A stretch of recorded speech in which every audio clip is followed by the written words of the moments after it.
You're fat. Oh, you're ugly. You're so lazy and unworthy. And oh my god, your hair looks terrible to me.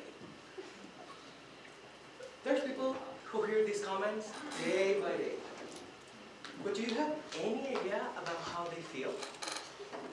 No, right? Let me ask. How would you feel if I go with you and say those things to you? Don't answer me, just think about it. You probably forget it, or be mad or sad. But some of us would overthink it. And that can change our whole perspective of the world. How we see things and ourselves forever. Hi, my name is Ivan. And today I'll be talking about the power of words.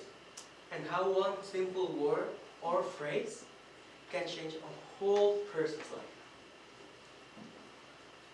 There's a king called King Solomon who was monarch of ancient Israel. He is described as being the penultimate ruler of a combined Israel and Judah. He is also known as the wisest man who ever lived. I want you to remember this because it's going to be very important in a bit. Now, I know the story of King Solomon may seem a little bit too far from now. So I'll tell you a story of someone more contemporary. My mom. When she was at high school, around 15 years old, she was not fat, she was actually pretty good looking. But someone called her fat, and you have no idea about how that made her feel. She started to have a bad relation with food and began to see herself fat in the mirror, even when in fact it was not like that.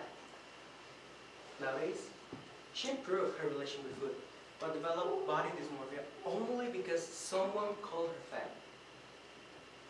Do you know the percentage of women that end up with anorexia or any other eating disorder? At least in Mexico, there's over 22,000 cases of eating disorders yearly, mainly in people from 13 to 18 years old, which affect more women than men in a ratio of 9 to 1. I know 22,000 may seem a really small number considering that Mexico has 126 million people. But the numbers keep growing and growing. And with the advent of social media, it's expected for these numbers to blow up in a couple of years. Now, I know my mother's story may still seem a bit far from now because it happened like 30 years ago.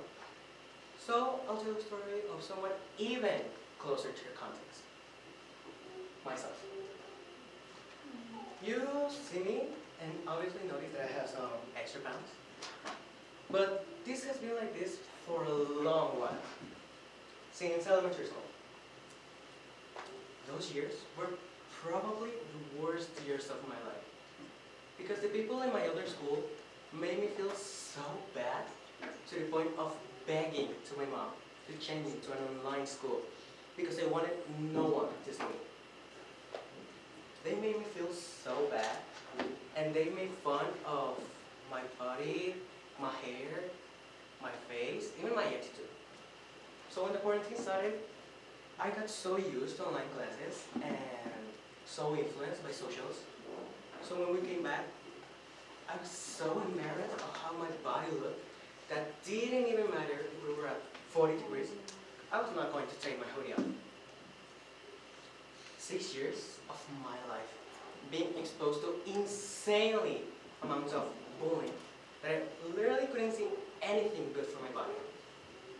And even worse, right in this school I used to have a friend which always criticized me for everything I did.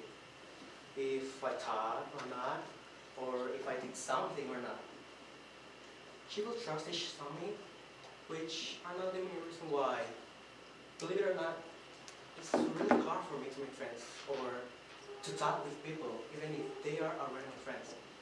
Because I'm always overthinking what the other person thinks about me.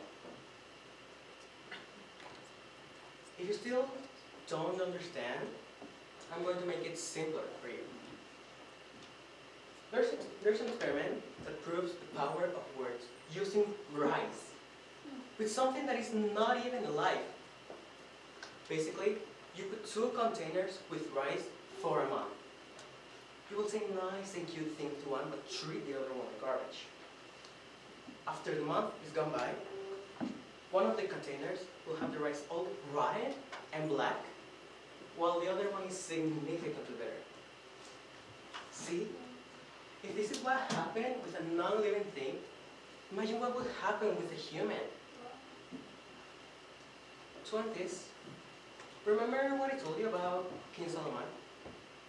Well, he has tons and tons of famous quotes. But there's one that caught my attention specifically for this topic. And I want you to think, analyze, and remember it. Words kill. Words give life. They're either poison or fruit. But you choose.